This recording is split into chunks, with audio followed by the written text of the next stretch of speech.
Assalamu alaikum everyone. I welcome you all once again to the Society of Free Educators. This is the 10th session of communication skills and learning and development class. So let's have a quick recap of what we have learned earlier, and we can admit all of us, all those who are joining later on. Okay, so let's have a quick recap. First of all, we went through the verbal section in the last session, and we understood how many ways the word quite can be used, and then we understood the meaning of the phrase punch above your weight and how to use this. It's like when you do something unexpected, uh, this phrase can be applied on you. And then we understood the phrase clever clogs. Just give me 1 second. Let me turn off the mic. Someone has turned it on. Okay. And then we understood the phrase clever clogs. Clever clogs are those people who are annoying and they think that they know more than everyone else. And then we went through the word root analysis. We understood what is A N D R O or A N I M, and A double N or E double N. Because A double N and E double N have the same voice or the same sound, they are kept in the same category. And then we went ahead with the interview skills and we understood what is a cover letter, what's the purpose of cover letter, what is the origin of cover letter, and what are the points that we should keep in mind while writing a cover letter to someone. So most probably we are covering this interview skills today as well. And the next session will be the final session for cover letters, and the next assignment will be from cover letters. Just let me add one more because there are people who are waiting. Okay, so let's start with the session today. Today we are going to learn 5 ways of using the word let in our verbal skills. See, let the word let itself is not a complete sentence. Okay, it's a and it can be used in two ways. It can be either used as a verb or it can be used as a noun. अब जो noun वाला है ना, let का meaning वो सिर्फ एक है, but in terms of verb, let has 3 or 4 different meanings. So verb, as a verb, let is when you allow something or when you do not forbid. जब आप किसी काम को होने देते हो या किसी काम को रोकते नहीं हो, तब हम let word यूज करते हैं verb के केस में. और इसके फर्दर मीनिंग आते हैं अलो, ऑथराइज और परमिट. अगर आपने किसी को परमिशन दी या किसी को अथॉरिटी दी या आपके नाम पर कोई कुछ कर रहा है तो हम लेट वर्ड यूज करते हैं, और अलो भी इन्हीं में से एक है. इसका एक एग्जांपल है, my boss let me go home early today. मेरे बॉस ने मुझे आज जल्दी घर जाने दिया. तो लेट वर्ड यहाँ पर परमिशन के तौर पर यूज हुआ है.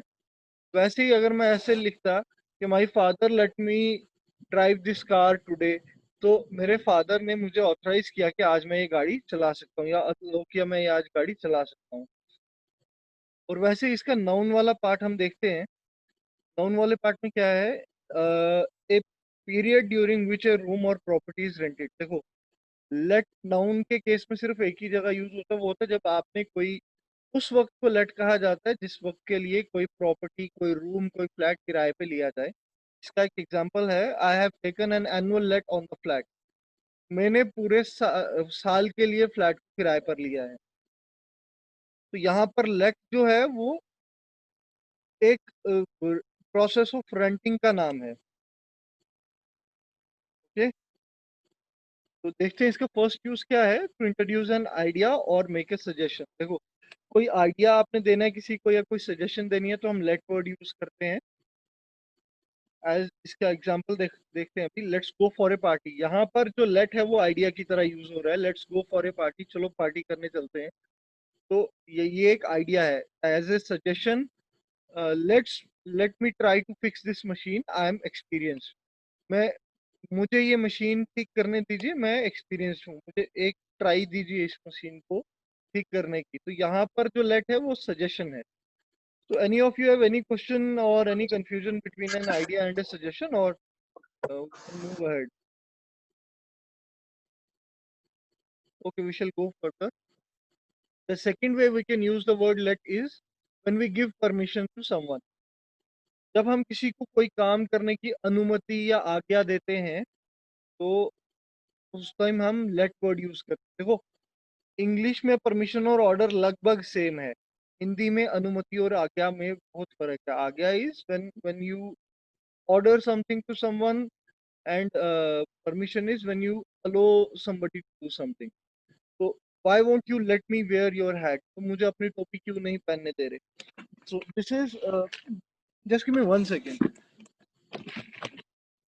So here the word let is used to give ask permission of wearing someone's hat। मुझे दूसरे की टोपी, किसी की टोपी पहननी है और उसके लिए मैं परमिशन मांग रहा हूँ, इसलिए मैं लेट वर्ड यूज कर रहा हूँ। और इसका एक और एग्जांपल है, my parents let me, okay यहाँ टू गलती से लग गया, let me stay awake till 11:30 PM। So we are not supposed to use the word to here. Let me fix it.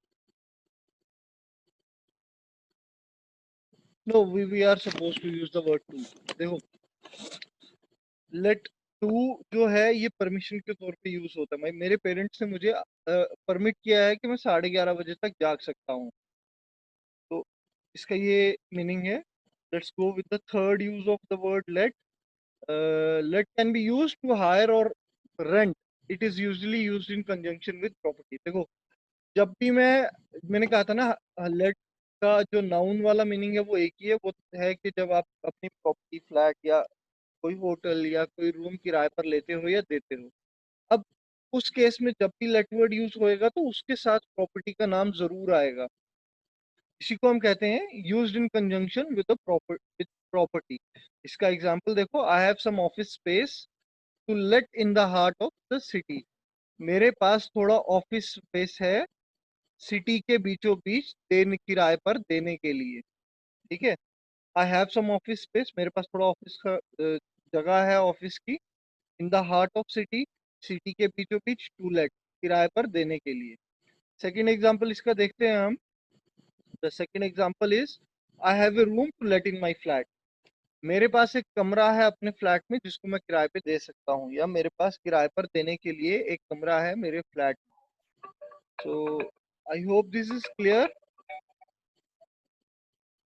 or anyone has any question?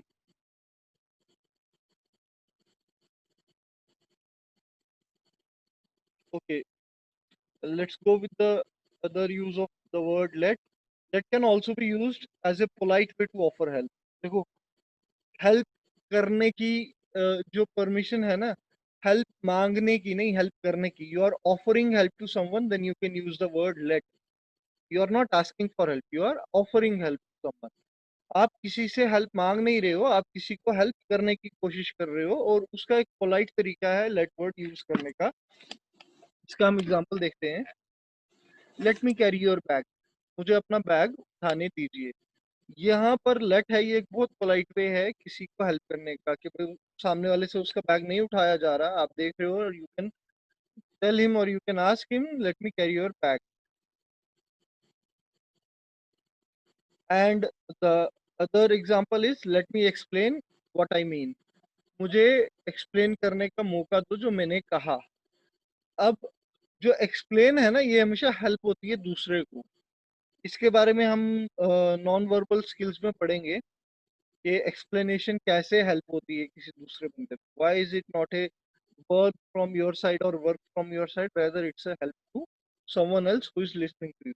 So we can skip this part as of now, but यहाँ पर आप देख लो कि एक बहुत polite way है किसी को हेल्प का ऑफर देने का, लेट को यूज करके। Let me carry your bag, let me help you with your homework, या फिर let me teach you this topic, I have already studied it, या let me bring some vegetables for you as well from the market because I am coming to your way।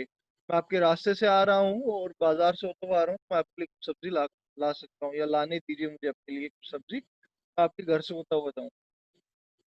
तो ये हो गया let का use to offer help. And the last is, let का जो actual meaning है वो है नॉट स्टॉप या अलो। ना रोकना या करने देना, या फिर प्रिवेंट समथिंग, किसी चीज को ना रोकना, ना होने देना, ये ना करने देना, वो भी उसमें भी हम लेट वर्ड यूज करते हैं। इसकी एग्जांपल देखते हैं हम। नॉन नॉट स्टॉप की, I let him steel the book, मैंने उसको किताब चोरी करने दी। यहाँ पर मैं देख रहा हूँ वो चोरी कर रहा है मगर मैंने उसको रोका नहीं, तो I did not stop him from stealing the book. ठीक है, तो इसी उसको मैं बोलूंगा I let him steel the book, मैंने उसको किताब चोरी करने दी। और प्रिवेंशन के केस में the police did not let him break the prison. अब एक चोर है जो जेल में है और पुलिस उसको जेल तोड़कर भागने नहीं दे रही, तो police did not prevent the prisoner to break through the prison, या फिर police did not let him break the prison, police ने उसको जेल तोड़ने नहीं दिया। I hope this is clear to everyone, or if anyone has any question, please raise your hand or let me know in the chat, or turn on your mic one by one and ask questions. I'm very happy to answer you guys. Is everything clear?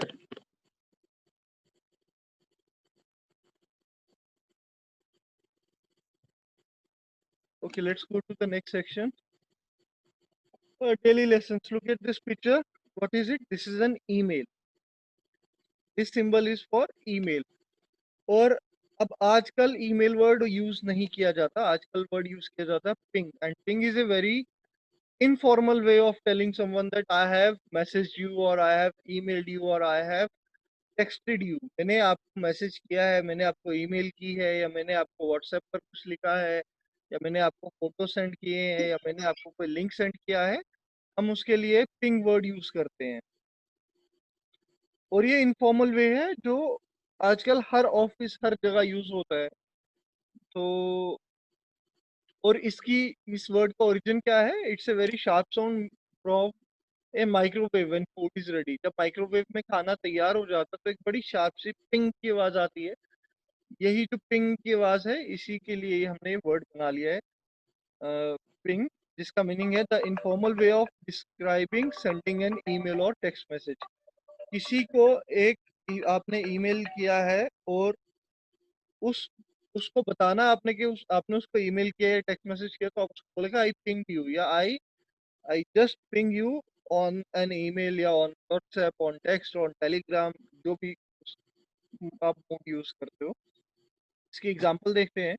You pinged me last night, आपने मुझे कल रात mail किया था। I have check my email, और मैंने अपनी email में देखा। To submit your answers you can ping me on WhatsApp. आपको अगर अपने आंसर मुझे देने हैं तो आप मुझे व्हाट्सएप पे मैसेज कर सकते हो। और उसके मैसेज के लिए, ईमेल के लिए, या फिर चैट के लिए, टेक्स्ट के लिए आप पिंग वर्ड यूज करते हैं। तो इज इट क्लियर नाउ इसहाक? मेरी वॉइस अब आ रही है? तब भी ब्रेक हो रही है?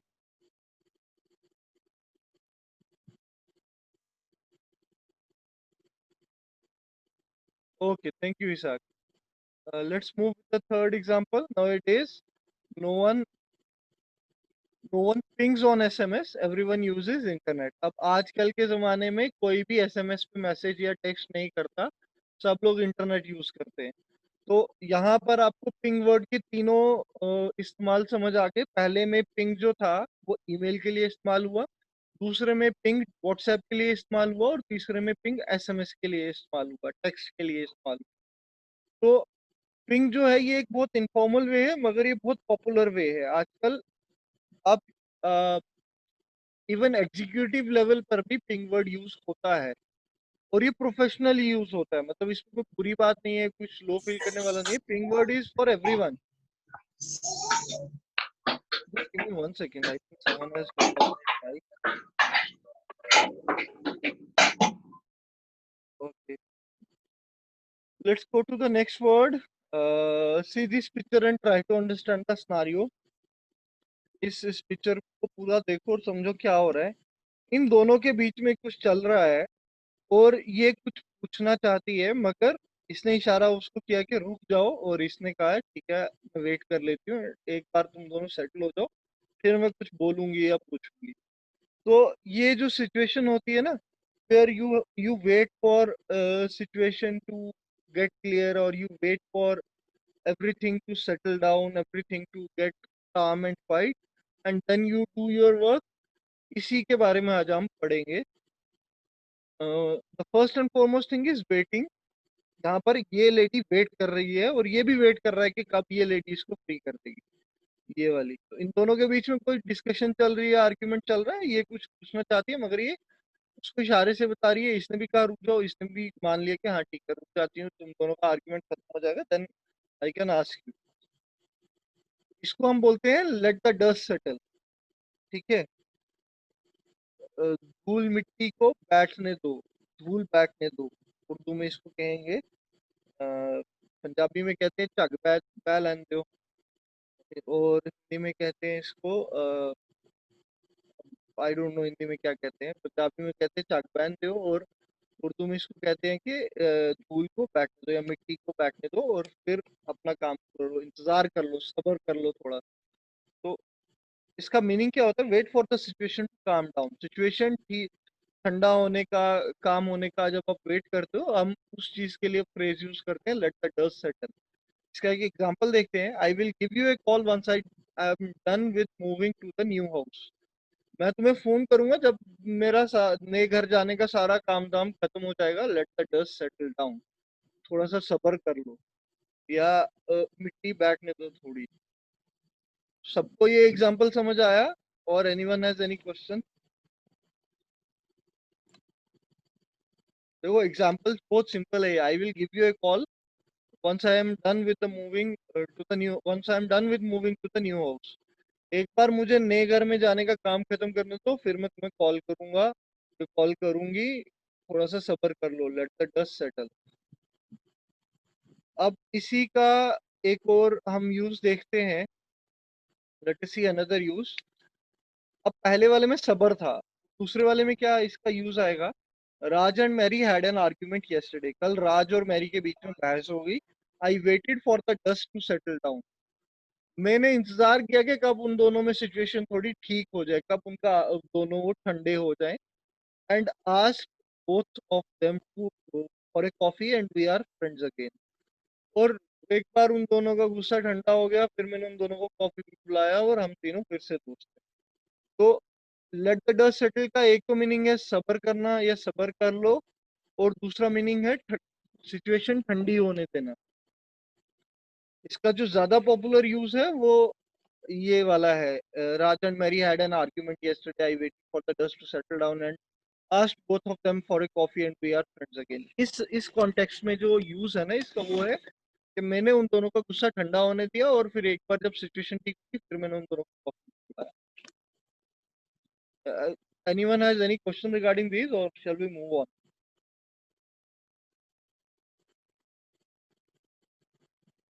Okay, let's go to the next section. Word root analysis and pronunciation. Today we are going to complete the A lettered words. इसका पहला है ARCHIEOAE। देखो ARCH के आगे I लगा हो, E लगा हो, O लगा हो या AE लगा हो, तब देखेंगे हम क्या बनेगा। And then the word auto, then ARCHAE या ARCHI। ठीक है, ये इसी में से निकला है। और फोर्थ है एवी या एवा। ठीक है, तो जाते हैं पहले वर्ड की तरफ। First is ARCHIEOAE। इसका मीनिंग होता है चीफ मोस्ट इंपॉर्टेंट। देखो ARCH जहां पर भी लगा होगा ना, या ARCHI या ARCHE, उसका आप समझ लेना किसी बहुत जरूरी या वीआईपी के लिए वर्ड यूज होता है, जैसे आर्क बिशप। अब ARCH जो होता है ना, CH नॉर्मली च की आवाज निकालता है, बट जब उसके पीछे आर लग जाता है वो क बन जाता है। तो ARCH, arc bishop. Arc bishop होता है the highest ranking bishop. Bishop होता है पादरी, या चर्च में जिसको हम फादर भी बोलते हैं कई बार।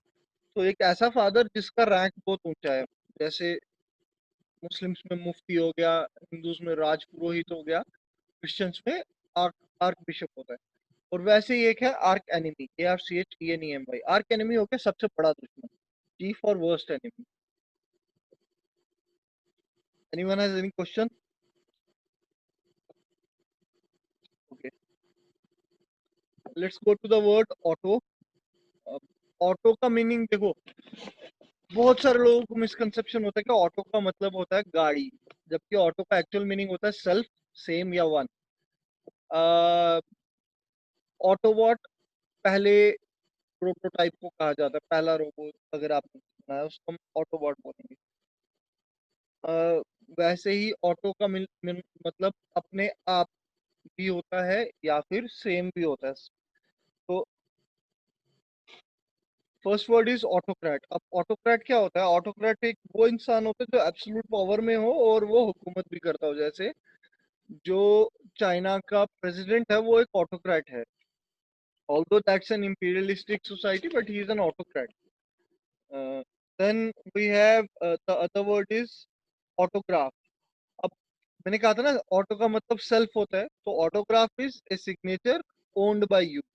आपका खुद का सिग्नेचर आपका ऑटोग्राफ कहलाएगा। Then automatic is moving by itself, खुद से काम होने वाला या खुद से चलने वाला, उसको हम ऑटोमेटिक बोलेंगे। Let me turn off the mike, someone has turned it on. Let's go to the third section. Again A R C H A E और A R C H I. अब देखो इसमें क्या फर्क आता है और उसमें क्या फर्क आता है। ए आर सी एच ए ई या ए आर सी एच आई, देखो ये जो है ना आर की, ए आर सी एच आई। अब इसको इस तरह से याद रखो, आर की मतलब पुराना, प्रिमिटिव या एंशियंट। अब archaeology is the study of ancient cultures, पुराने कल्चर्स की स्टडी को हम आर्कियोलॉजी बोलते हैं। आर्की एक होता है belonging to an earlier period, जैसे हमें 2000 साल 3000 साल पुराना कुछ मिल जाए, हम उसको बोलेंगे दिस इज आर्किएक। तो ये एक ऐसी चीज है जो बहुत पुराने पीरियड की है। वैसे ही आर्काइव। अब आर्काइव आई थिंक सबको पता होगा कि एक ऐसी कलेक्शन जिसमें हिस्टोरिकल मटेरियल होता है या फिर पुराना मटेरियल होता है जिसका अब जरूरत नहीं है, जिसको खोलने ढूंढने के लिए हमें फाइल्स छाननी पड़ती है। That's called archive. Everything is clear और anyone has any question? Let's move forward further with avi और एवा। अब जो एवी है, सब लोग सोचते हैं एवी का मतलब एयर होता है, जबकि एवी का मतलब होता है वर्ड। अब एवियरी हो गया a large enclosure for birds. देखो एक केज और एक एवियरी में सिर्फ इतना फर्क होता है कि एवियरी इतनी बड़ी होती है उसमें परिंदे उड़ सकते हैं, जबकि केज में परिंदे उड़ते नहीं। फिर आता है एविएट्रिक्स। एविएट्रिक्स होगी एक फीमेल पायलट, ठीक है, जहाज उड़ाने वाली फीमेल। मेल को हम बोलते हैं पायलट, सिंपल, और फीमेल को बोलते हैं एविएट्रिक्स।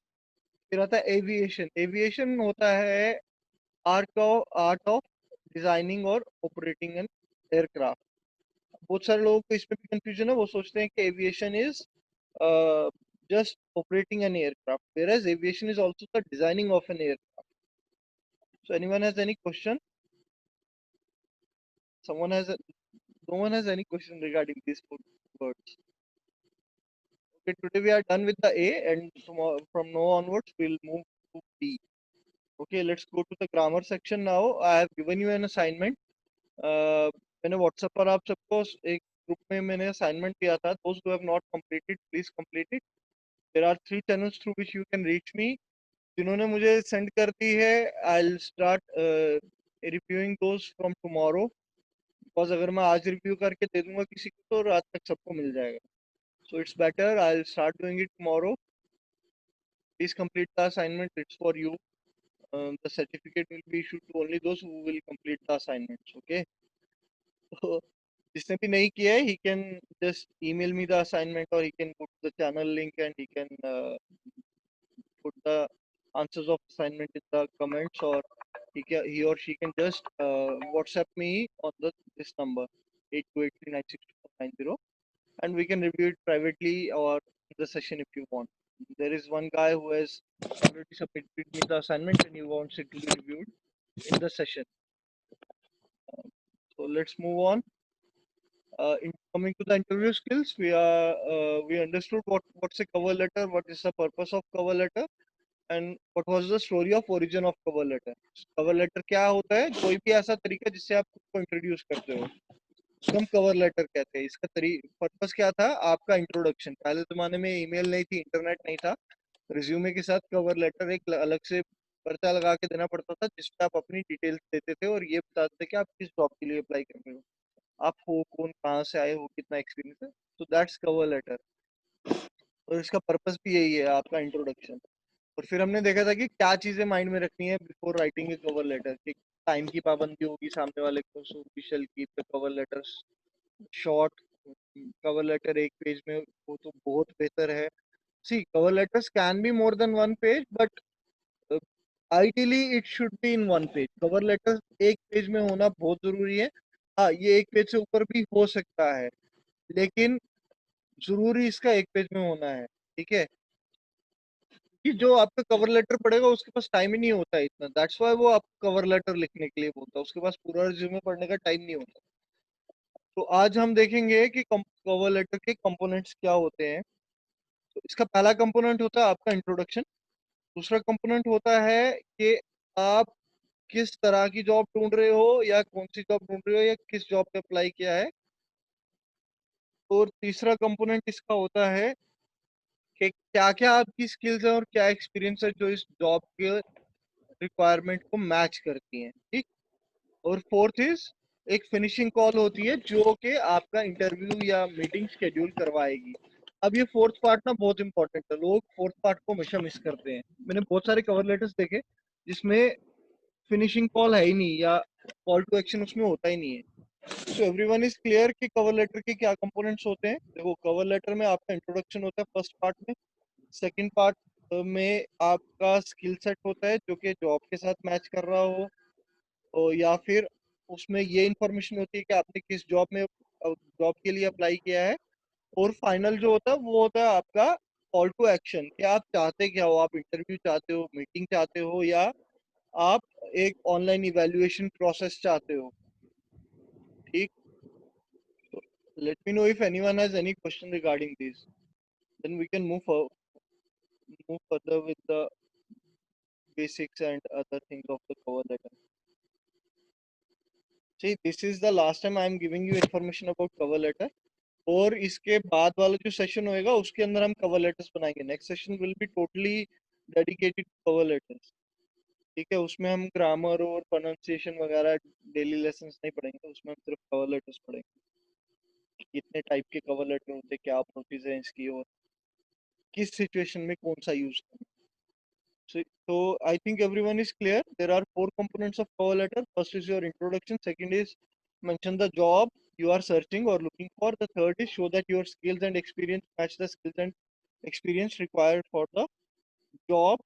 Or fourth is finish what a call to action. Finish with a call to action is you can ask the other guy to schedule an interview or a meeting.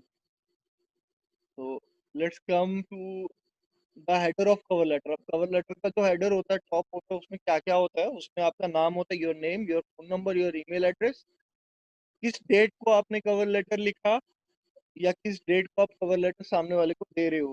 It is usually the date when you are applying. ठीक है, ऐसा होता है कि हमने cover letters बहुत सारे बना के रखे होते हैं अपने पास, लेकिन उन पर डेट वही डाली जाती है जो जिस डेट पे हम अप्लाई कर रहे हैं। And then the name of hiring manager और देयर प्रोफेशनल टाइटल। इस पे बहुत लोगों को कंफ्यूजन होता है कि नाम लिखना है या टाइटल लिखना है। और फिर the name and address of the company to which you are applying for. तो उसमें छह चीजें होती है आपके कवर लेटर में, जो हार्डली एक या दो लाइन में कवर की जाती हैं, जिसमें आपका नाम, फोन नंबर, ईमेल एड्रेस और डेट, और हायरिंग मैनेजर का नाम, उसका टाइटल, और साथ में उस कंपनी का एड्रेस और नाम जिसके लिए आप अप्लाई कर रहे हो। इसके साथ साथ और क्या हो सकता है? आपका खुद का प्रोफेशनल टाइटल भी हो सकता है, या आपके घर का एड्रेस, आपके प्रोफेशनल वेबसाइट्स अगर आपने बनाई है, सोशल मीडिया के लिंक्स हो सकते हैं, और तो और आपकी सिटी ऑफ रेजिडेंस भी हो सकता है। देखो, ये जरूरी नहीं है सिटी ऑफ रेजिडेंस डालना, मगर अगर ये चीजें हो तो कवर लेटर देखने में एक प्रोफेशनल और अच्छा कवर लेटर लगता है। See, I give you an example why city of residence is important. I am living in Jammu right now, in J&K, Jammu Kashmir, and I used to work in Delhi earlier, and I was staying in Delhi. But as soon as this situation arrived, ये जो virus वाला situation शुरू हुआ, I'm not going to take the name of the virus. I moved back to my home town.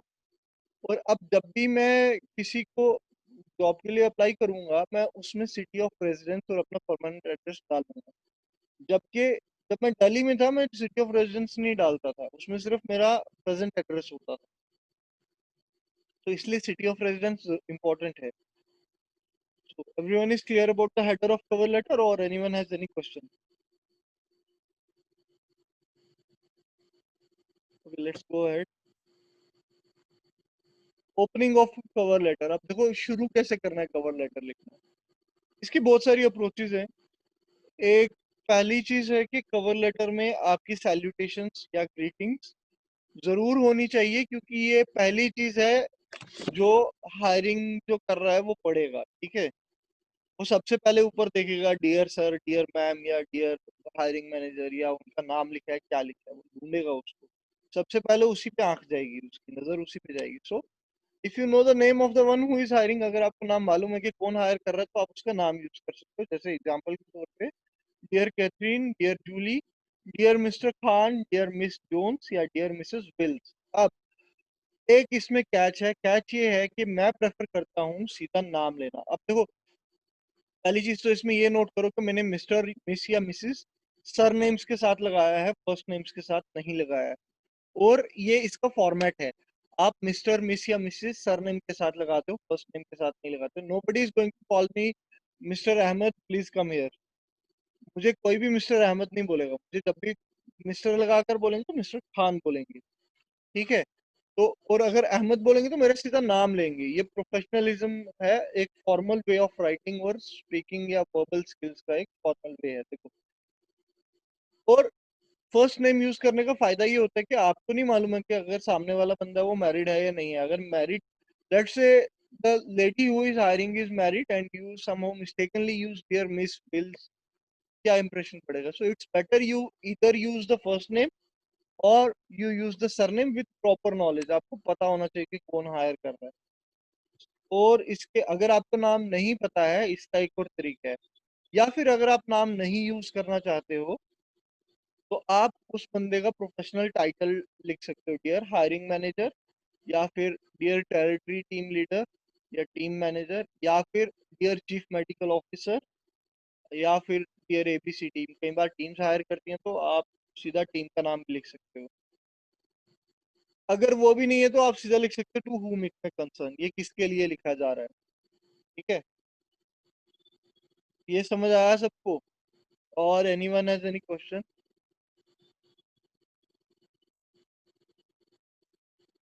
Okay, let's go on with the next part of cover letters.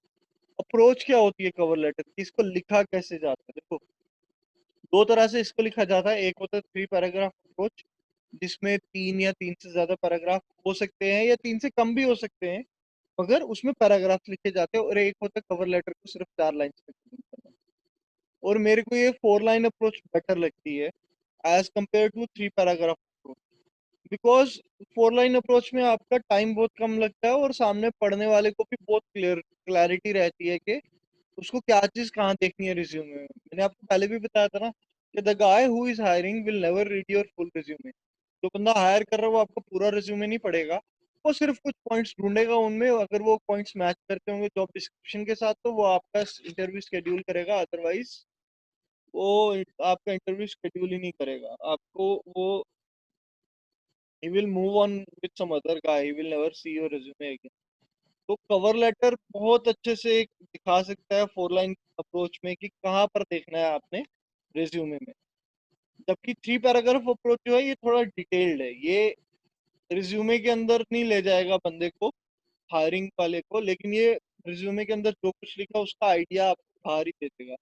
चलो 3 paragraph approach को देखते हैं हम। इसमें जो first paragraph है, देखो, opening के बाद हेडर पहले आता है, फिर ओपनिंग आती है और फिर आता है 3 पैराग्राफ। 3 पैराग्राफ में जो पहला पैराग्राफ है वो आपने जो हायर कर रहा है उसकी टेंशन ग्रैब करने के लिए लिखना है।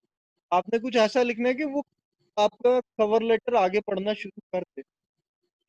और सेकंड पैराग्राफ में आपने लिखना है कि आप क्या दे रहे हो कंपनी को। मैंने कहा था ना, why do you want to work for this company और why are you trying to get a new job, ये दोनों अलग अलग क्वेश्चन हैं। और जब हमने ये पढ़ा था why do you want to work for this company या why do you want to work for my company, उसमें हमने पढ़ा था कि how to tell the other guy that what are you offering. आप पहले 3 या 4 सेशंस देखोगे, उसमें ये जो है ना what you have got to offer, इसका बहुत अच्छा एक्सप्लेनेशन है। थर्ड पैराग्राफ जो है उसमें आपने ये बताना है कि how you are a good fit for the company, आप क्यों बेटर हो बाकियों से इस कंपनी इस जॉब के लिए। तो ये तो आगे 3 पैराग्राफ। और इसके बाद क्या होता है, क्लोजिंग पैराग्राफ होता है और साइन ऑफ्स होते हैं। कि साइन ऑफ्स में क्या क्या आ सकता है, thank you for your consideration, regard, sincerely yours, yours truly, respectfully yours, yours ओबीडिएंटली, या कुछ भी जो आपको कंफर्टेबल लगता है। बट मैं थैंक्स फॉर योर कंसिडरेशन को ज़्यादा प्रेफर करता हूँ, क्योंकि सामने वाले ने टाइम निकाल के आपका कवर लेटर पढ़ा है। अ, अगर मेरे को वो भी नहीं लिखना तो मैं रिगार्ड्स, थैंक्स एंड रिगार्ड्स को बहुत प्रेफर करता हूँ। जब भी मैं कवर लेटर लिखता हूँ, मैं mostly thanks and regards use करता हूँ। और ये अप्रोच मुझे बहुत सिंपल और बहुत नाइस अप्रोच लगती है। और एंड में पोस्ट स्क्रिप्ट। पोस्ट स्क्रिप्ट ये है कि आप एंड में क्या डील सेट करना चाहते हो, आप क्या चाहते हो कि इंटरव्यू शेड्यूल हो या मीटिंग शेड्यूल हो, क्या हो। तो आई थिंक आज इतना ही रखते हैं। If anyone has any question please let me know, we shall continue in the next session. किसी का कोई क्वेश्चन है या किसी को कुछ पूछना है, can let me know right now, we have almost 1.5 minute, can discuss things. आपको असाइनमेंट के बारे में कुछ पूछना है, आप वही पूछ सकते हो, या सर्टिफिकेट्स के बारे में कि सर्टिफिकेट कैसे मिलेगा, कब मिलेगा। lot of you have asked me about certificates on WhatsApp.